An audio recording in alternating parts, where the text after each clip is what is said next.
Star Prabhas hit ఫ్లాప్లతో అస్సలు సంబంధం లేకుండా వరుస పెట్టి పాన్ ఇండియా చిత్రాలు చేస్తున్నాడు. అయితే ఈ ఏడాది ప్రముఖ డైరెక్టర్ మారుతి దర్శకత్వంలో ఆయన కెరియర్ లోనే తొలిసారి హర్రర్ కామెడీ బ్యాక్ డ్రాప్ లో చేసిన చిత్రం ది రాజా సాబ్. సంక్రాంతి కానుకగా భారీ అంచనాలతో థియేటర్ లోకి వచ్చిన ఈ సినిమా ఆడియన్స్ ను అంతగా ఆకట్టుకోలేకపోయింది. దీంతో ప్రభాస్ కి ఇలాంటి జానర్స్ సెట్ కావు అంటూ సోషల్ మీడియాలో నెటిజన్లు కామెంట్లు కూడా చేశారు. కానీ డార్లింగ్ ఫ్యాన్స్ అస్సలు తగ్గట్లేదు. ఎందుకంటే ఇప్పుడు అందరి దృష్టి ప్రభాస్ నటిస్తున్న తదుపరి చిత్రాలపై పడింది. ప్రస్తుతం ప్రభాస్ చేతిలో రెండు భారీ ప్రాజెక్టులు ఉన్నాయి. ఒకటి సందీప్ రెడ్డి వంగాతో చేయబోయే స్పిరిట్ కాగా, మరొకటి సీతారామం లాంటి క్లాసికల్ హిట్ తో తనని తాను ప్రూవ్ చేసుకున్న డైరెక్టర్ హను రాఘవ్ పొడి కాంబినేషన్ లో వస్తున్న ఫౌజీ. రెండవ ప్రపంచ యుద్ధ కాలం నాటి పీరియడ్ యాక్షన్ డ్రామాగా ఈ సినిమా తెరకెక్కుతోంది. భారతదేశ స్వాతంత్ర్య సమయంలో జరిగిన అల్లకల్లోల నేపథ్యంలో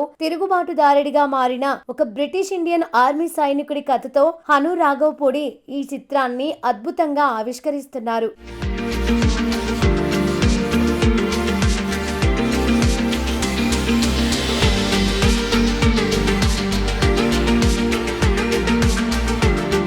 వాస్తవానికి ఈ చిత్రాన్ని ఈ ఏడాది ఆగస్టు 14 లేదా 15వ తేదీలలో అంటే ఇండిపెండెన్స్ డే కానుకగా విడుదల చెయ్యాలని మేకర్స్ భావించారు. కానీ సినిమాను విజువల్ వండర్ లా తెరకెక్కించడానికి, ముఖ్యంగా హై అండ్ విఎఫ్ఎక్స్ లో ఎటువంటి లోపాలు లేకుండా పర్ఫెక్ట్ గా అవుట్పుట్ తీసుకురావడానికి టీం కాస్త ఎక్కువ సమయం తీసుకుంటున్నట్లు తెలుస్తోంది. ఈ క్రమంలోనే సినిమాను డిసెంబర్ లో విడుదల చెయ్యాలని మేకర్స్ ప్లాన్ చేస్తున్నట్లు సోషల్ మీడియాలో ఓ క్రేజీ న్యూస్ గట్టిగా చక్కర్లు కొడుతోంది. అందుతున్న సమాచారం ప్రకారం ఫౌజీ చిత్రాన్ని 2026 డిసెంబర్ 3వ తేదీన గ్రాండ్ గా విడుదల చేయాలనే ఆలోచనలో మూవీ టీం ఉందట. అంతేకాదండోయ్, అంతా అనుకున్నట్లు జరిగితే వచ్చే కొన్ని వారాల్లోనే ఈ సినిమాకు సంబంధించిన ఒక సాలిడ్ టీజర్ ను విడుదల చేసే అవకాశం ఉందట. అలాగే వరుస సాంగ్స్, క్యారెక్టర్ ఇంట్రడక్షన్ వీడియోలతో మెల్లగా ప్రమోషన్స్ స్పీడ్ పెంచాలని మైత్రి మూవీ మేకర్స్ ప్లాన్ చేస్తున్నారట. ఇదే గనక నిజమైతే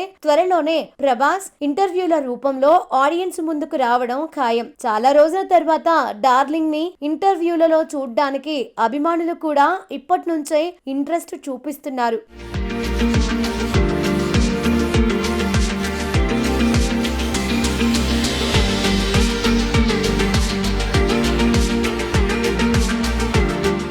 ఇక ఈ చిత్రం ద్వారా ప్రముఖ social media influencer Imanvi heroine గా ఇండస్ట్రీకి పరిచయం కాబోతోంది. మైత్రి మూవీ మేకర్స్ అత్యంత భారీ బడ్జెట్ తో నిర్మిస్తున్న ఈ చిత్రానికి విశాల్ చంద్రశేఖర్ అద్భుతమైన సంగీతం అందిస్తున్నారు. అలాగే బాలీవుడ్ దిగ్గజాలు మిథున్ చక్రవర్తి, అనుపమ్ ఖేర్ తో పాటు సీనియర్ నటి జయప్రద కీలక పాత్రలు పోషిస్తున్నారు. మరి స్వాతంత్ర్యం నేపథ్యంలో రాబోతున్న ఈ పీరియడ్ డ్రామా బాక్సాఫీస్ దగ్గర ఎలాంటి రికార్డులు క్రియేట్ చేస్తుందో చూడాలి.